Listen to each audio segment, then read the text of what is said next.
Hello everyone, मैं assistant professor Radha Tiwari GS college of commerce Wardha के e learning platform पे आप सभी का स्वागत करती हूँ।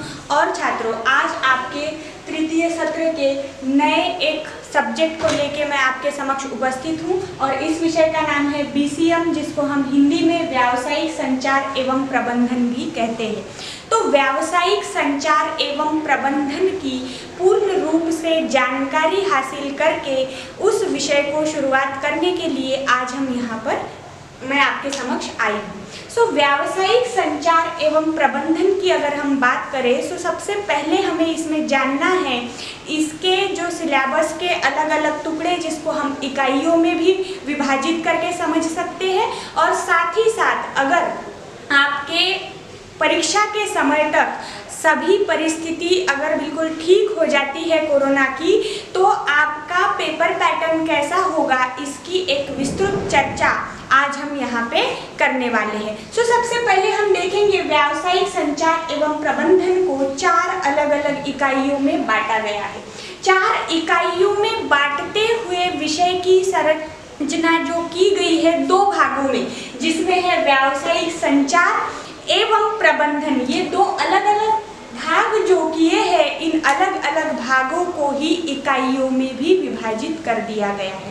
अगर हम बात करें सबसे पहले इकाई नंबर 1 की, तो इकाई नंबर 1 में आपको सबसे पहले समझना है, जानना है संचार के बारे में, कम्युनिकेशन के बारे में, कि संचार का अर्थ क्या है, तात्पर्य क्या है, ये संकल्पना कहाँ से उद्गमित हुई, इन सभी बातों की जानकारी हम इकाई नंबर 1 का पहला भाग जो है उसमें संचार के अंतर्गत लेंगे। उसके बाद है संचार के प्रकार। अब संचार को पूर्ण रूप से समझने के बाद उसकी जो अलग अलग परिभाषाएं हैं, उन परिभाषाओं को यहाँ पे जब मैं विश्लेषित करूँगी, उनके बाद आपको आगे बढ़ना है और हमें पढ़ना है संचार के विभिन्न प्रकार। अब संचार के विभिन्न प्रकारों में हम यहाँ पे मौखिक संचार, लिखित संचार, दृक संचार, दृक श्राव्य संचार, ऐसे अलग अलग अनगिनत प्रकार आपको दिए हुए हैं। इन सभी का विस्तृत अध्ययन हम वीडियो के माध्यम से करेंगे।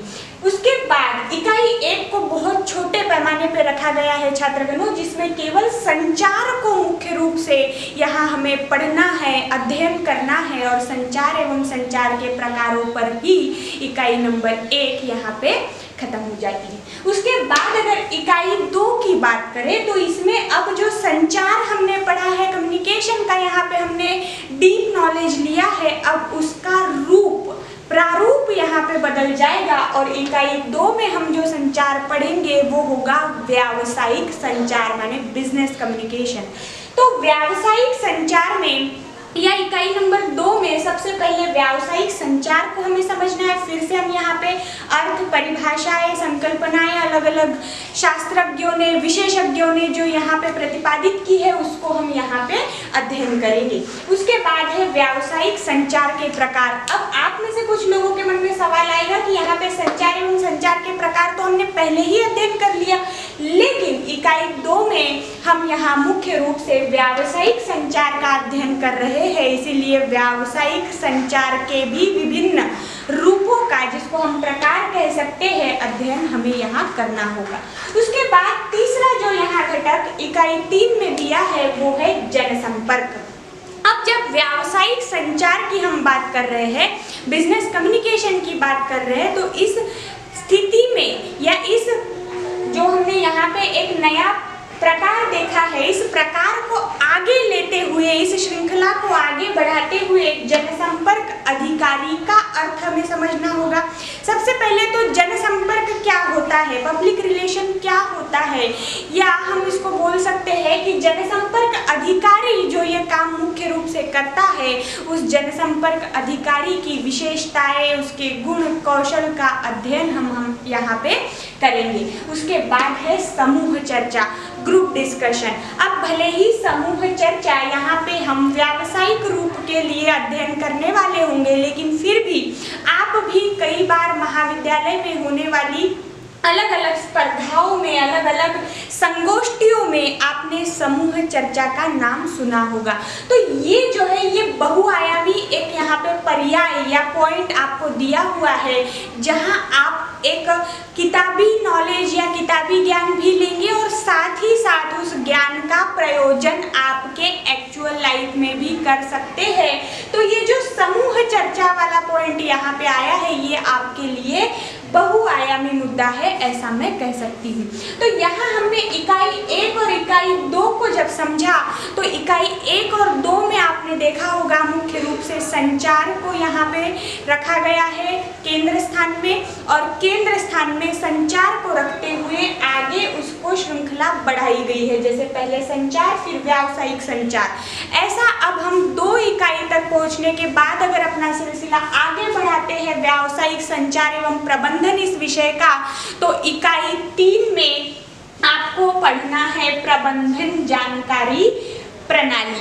अब प्रबंधन जानकारी प्रणाली, मैनेजमेंट इंफॉर्मेशन सिस्टम, जब हम यहाँ पे देखेंगे तो इसमें ये संकल्पनाएं अब आपके लिए बहुत ज़्यादा फैमिलियर होगी। मतलब जो इकाई 1 और इकाई 2 होंगी, ये पढ़ते हुए आपको बहुत ज़्यादा मज़ा भी आ सकता है और आप इससे जल्दी कोरिलेट भी कर सकते हो, क्योंकि ये कहीं ना कहीं आपने सुने हैं, आपने प्रत्यक्ष रूप से इसका अनुभव भी लिया हुआ रहेगा। लेकिन अगर हम इकाई 3 की ओर चलेंगे तो यहाँ पे कुछ संकल्पनाएं ऐसी होगी जो आपके लिए पूर्णतः नई हो सकती है। इसीलिए उसी में से पहली जो संकल्पना है प्रबंधन जानकारी प्रणाली, इसका हमें अर्थ, संकल्पना, विशेषताएं, इसके जो इस प्रणाली को क्रियान्वित करने का जो एक स्वरूप होता है, ऐसा हमें यहाँ विस्तृत अध्ययन MIS या जिसको हम हिंदी में समझेंगे प्रबंधन प्रणाली जानकारी प्रणाली के बारे में यहाँ पे लेना है। उसके बाद दूसरा पॉइंट जो इकाई 3 में आता है वो है संचार में संगणक की भूमिका। अब यहाँ से फिर से आपको समझने वाली या आपको पहले से जिसकी जानकारी है ऐसे पॉइंट शुरू हो जाएंगे, जिसमें आपकी जो पीढ़ी है वो आज बहुत ज़्यादा कंप्यूटर पे काम करने वाली, मोबाइल पे काम करने वाली, जो कंप्यूटर के अलग अलग जो हम जिसको बोलेंगे कंप्यूटर की या संगणक की जो उपयुक्तता है, वो उपयुक्तता आप अपने मोबाइल में आज उसका उपयोग कर रहे हो। तो ये सभी चीज़ें जो आप अपने मोबाइल में यूज़ करते हैं, जैसे सोशल मीडिया का यूज़ हो गया, ऐसे सभी पॉइंट्स को हम इकाई 3 और इकाई 4 में यहाँ पे अध्ययन करने वाले हैं। तो इकाई 3 में दूसरा मुद्दा यहाँ पे दिया हुआ है संचार में संगणक की भूमिका। अगर आप संचार करना चाहते हैं, किसी से कम्युनिकेट करना चाहते हैं, तो उसमें संगणक क्या भूमिका निभा सकता है।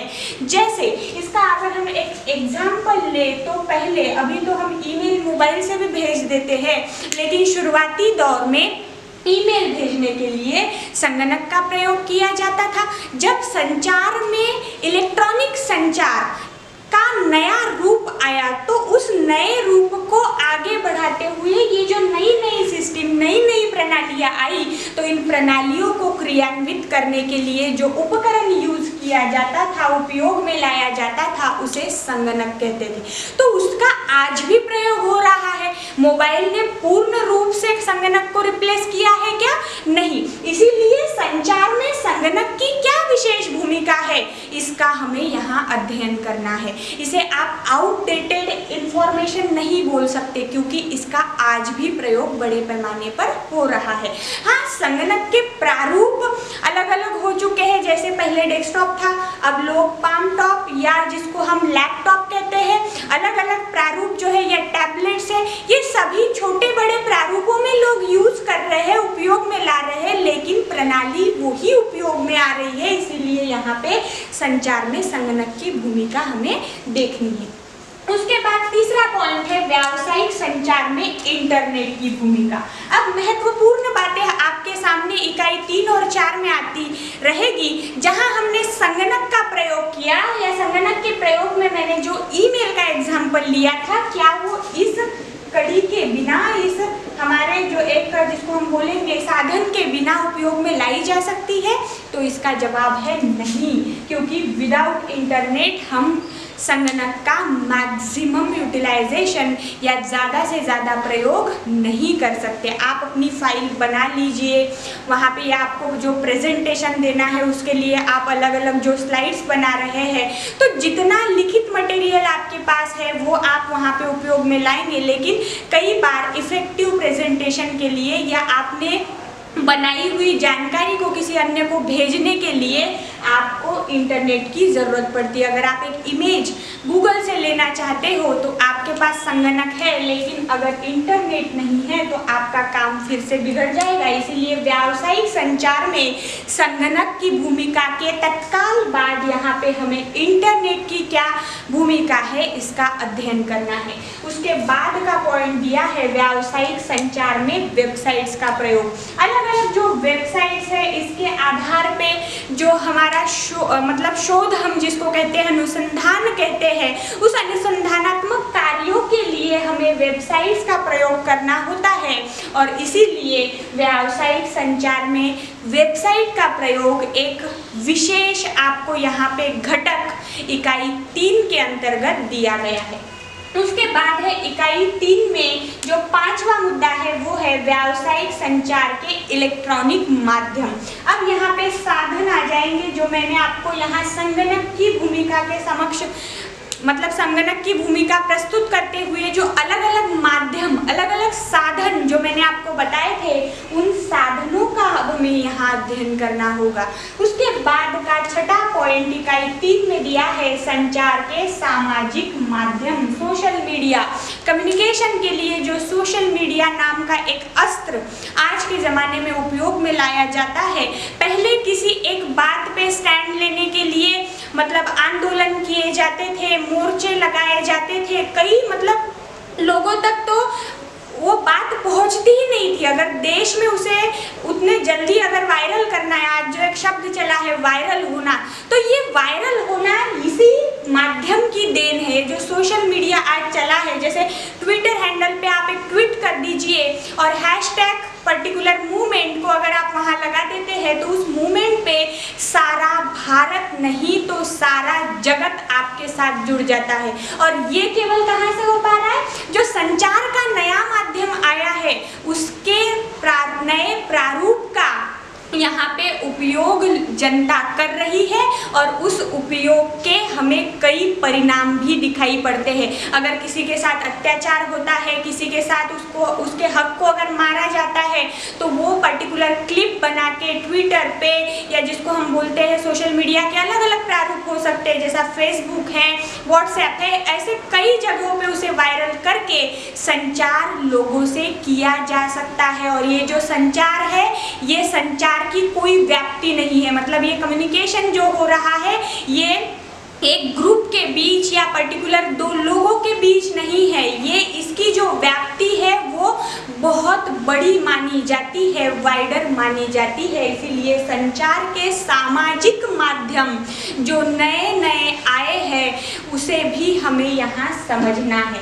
उसके बाद अगर हम इकाई 4 की ओर रुख करते हैं तो इकाई 4 में सबसे पहला दिया हुआ है। अब यहाँ पे आपने जो देखी ये संचार की इकाई 3 में हम इंटरनेट, सोशल मीडिया, इलेक्ट्रॉनिक प्रारूप, वेबसाइट्स इसकी पढ़ाई करेंगे। लेकिन अगर हम इकाई 4 की बात करें तो इकाई 4 को पूर्ण रूप से ढाला गया है MS वर्ड, MS एक्सेल और MS पावर पॉइंट के अनुसार। तो इसी रूप को अब हमें समझना है कि इकाई 4 में MS वर्ड और व्यावसायिक संचार में उसका प्रयोजन। अगर व्यावसायिक संचार करना है और उसके लिए हमें MS वर्ड के जो अलग अलग यहाँ पे जिसको हम बोलते हैं कि उसमें जो अलग अलग हमें ये दिए हुए हैं, जो जैसे वहाँ पे कई टूल्स है, तो उन टूल्स का यूज करके हम व्यावसायिक संचार इफेक्टिव या परिणाम कारक कैसे बना सकते हैं इसकी जानकारी हम इकाई नंबर 4 में लेंगे।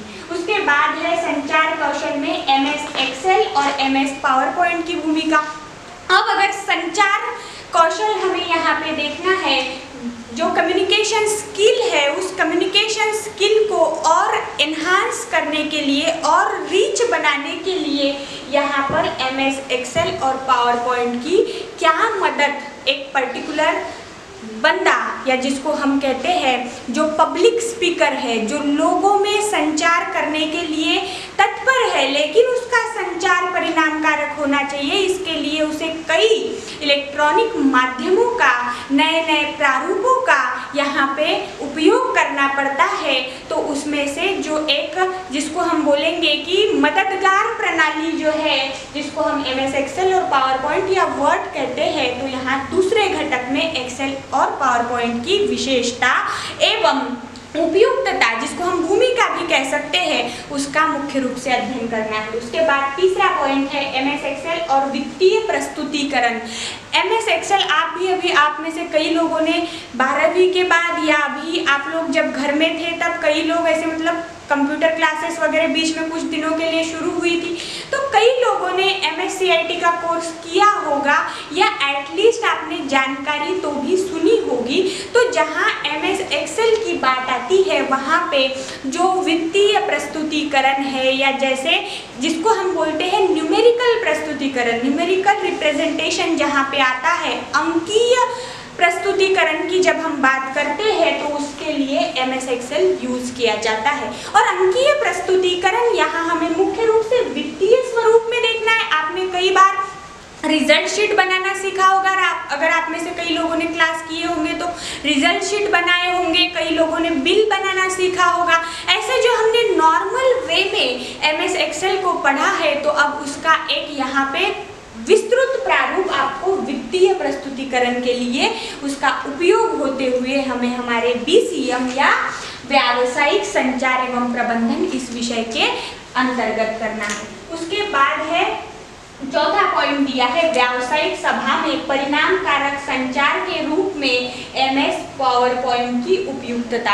अब इस चीज को मैंने सेकेंड पॉइंट में भी आपको समझाया है कि जब व्यावसायिक संचार हो रहा है, उस व्यावसायिक संचार में बिजनेस कम्युनिकेशन में आपके व्यवसाय से संबंधित लोगों की एक सभा आयोजित की गई है और उस सभा में आपको पर्टिकुलर एक विषय पे, पर्टिकुलर एक टॉपिक पे अपना प्रस्तुतिकरण देना है। उस वक्त आपको उस प्रस्तुतिकरण के लिए शाब्दिक जानकारी, अंकीय जानकारी और साथ ही साथ चित्रीय जानकारी, जिसको हम पिक्टोरियल रिप्रेजेंटेशन भी कहते हैं, उसका भी यहाँ ज़रूरत पड़ता है। और उस ज़रूरत को पूरा जो करता है वो एप्लीकेशन है MS पावर पॉइंट। यहाँ पे आप शब्दों को, अंकों को और साथ ही साथ आपकी, अब जैसे ग्राफ आपने देखे होंगे, ऐसे ऊपर नीचे जाने वाले ग्राफ, ये क्या दर्शाते हैं? इसके नीचे न्यूमेरिकल लिखा होता है, ये दर्शाता है कि किस पर्टिकुलर समय पे स्थिति कैसी थी, किस पर्टिकुलर समय पे स्थिति डाउन हो गई, किस समय पे अप हो गई। मतलब न्यूमेरिकल इंफॉर्मेशन को आप यहाँ एक पिक्चर के, एक चार्ट के फॉर्म में भी दर्शा सकते हैं। तो इसके लिए मुख्य रूप से MS पावर पॉइंट का उपयुक्तता या उपयोग हम करते हैं, जिसमें स्लाइड्स में आप बेहतरीन प्रेजेंटेशन या प्रस्तुतिकरण का निर्माण करके वहाँ पे आपकी व्यावसायिक सभा में या चाहे किसी भी जगह पर व्यावसायिक संचार हो या जिसको हम कहेंगे कि साधारण संचार हो, नॉर्मल कम्युनिकेशन हो, वहाँ पर भी आप अपने इस स्किल का, अपने इस कौशल का प्रयोग करके जो सभा है उसका ध्यान आकर्षित कर सकते हैं या अपनी बात उन्हें मनवा सकते हैं इफेक्टिव प्रस्तुतिकरण या इफेक्टिव प्रेजेंटेशन के जरिए से। प्रिय छात्रगणों, आज के इस वीडियो में मैंने आपको इकाई नंबर 1 से लेकर इकाई नंबर 4 तक का सभी जानकारी यहाँ देने की कोशिश की है। और इस चारों इकाइयों में आपको, जैसे आप जानते हो, वैसे तो आपका जो पहला मतलब साल रहा है वो दोनों भी एग्जाम आपने ऑनलाइन रूप से ही दी है, इसीलिए आपने कभी भी यूनिवर्सिटी की जो एग्जाम है उसे फेस नहीं किया है करके। और अगर आपकी किस्मत से अभी सब सही हो जाता है और यूनिवर्सिटी की एग्जाम अगर आपको देनी पड़ती है, तो मेरा पहला कर्तव्य है कि मैं आपको यूनिवर्सिटी के एग्जाम का पेपर पैटर्न कैसा होगा ये बताऊं। पेपर वैसा हो चाहे ना हो, लेकिन जानकारी आपके पास होनी चाहिए। तो ये जो इकाइयाँ यहाँ पे 4 बांटी गई है, इन चारों इकाइयों में आपको 5 सवाल आपके लिखित प्रश्न पत्र में आने वाले हैं। उन 5 सवालों में जो पहले 4 सवाल होंगे उनका प्रारूप बिल्कुल सेम होगा। पहला जो सवाल होगा वो इकाई 1 पर आएगा और इकाई 1 में जो यहाँ पे 2 पॉइंट दिए हैं केवल इसी पे वो सवाल आएंगे। उसमें से आपको 8 मार्क के लिए पूछा जा सकता है, ब सवाल 8 मार्क के लिए पूछा जा सकता है, या और में अथवा में क सवाल आपको 16 मार्क के लिए पूछा जा सकता है। ये होगा इकाई 1 का प्रारूप। सेम प्रक्रिया इकाई 2 पे लागू पड़ेगी। इकाई 2 में आने वाले घटकों पे आपको सवाल पूछे जाएंगे या तो 8-8 मार्क के लिए या तो 16 मार्क के लिए। फिर तीसरा सवाल आपको इकाई 3 पे पूछा जाएगा। प्रारूप यही होगा मार्क देने का, 8-8 मार्क पे सवाल होगा या 16 मार्क पे होगा। और चौथा सवाल इकाई नंबर 4 पे पूछा जाएगा। 4 सवालों का प्रारूप आपको मैंने बताने के बाद अब 5वें सवाल पे अब यहाँ जो पहला, दूसरा, तीसरा, चौथा सवाल है बिल्कुल ऐसा ही आएगा, लेकिन जो प्रश्न क्रमांक 5 होगा वो आपको 8-8 या 16 मार्क के लिए नहीं बल्कि 1, 2, 3, 4 ऐसे 4 प्रश्न पूछे जाएंगे और प्रत्येक प्रश्न 4 मार्क के लिए होगा। और ये जो 4 मार्क का प्रश्न है, 5 क्वेश्चन नंबर 5 में जो पहला क्वेश्चन आएगा वो इकाई नंबर 1 से आएगा, क्वेश्चन नंबर 2 इकाई नंबर 2 से आएगा, 3 इकाई नंबर 4 से आएगा और क्वेश्चन नंबर 4 जो होगा वो इकाई नंबर 4 से आएगा। मतलब हर एक इकाई आपको 20 मार्क देके जाने वाली है अगर आपका लिखित पेपर होता है तो। और अगर बात ऑनलाइन पेपर की करें तो आप तो अब ऑनलाइन पेपर देने में प्रो हो चुके हैं, इसीलिए उसके बारे में मुझे कुछ भी कहना नहीं है, लेकिन आपके भलाई के लिए मुझे ऐसा लगता है कि आपका लिखित पेपर ही होना चाहिए। तो नेक्स्ट जो वीडियो आएगा वहाँ से हम हमारी जो हमारी जो सिलसिला होगा, जो यहाँ पे हमारा ये रहने वाला है पढ़ाई का सत्र, उसकी शुरुआत करेंगे। आज के इस वीडियो में मैंने आपको केवल सिलेबस से अवगत कराया है। तब तक के लिए शुक्रिया। घर में रहिए, सुरक्षित रहिए, खुद का ध्यान रखिए।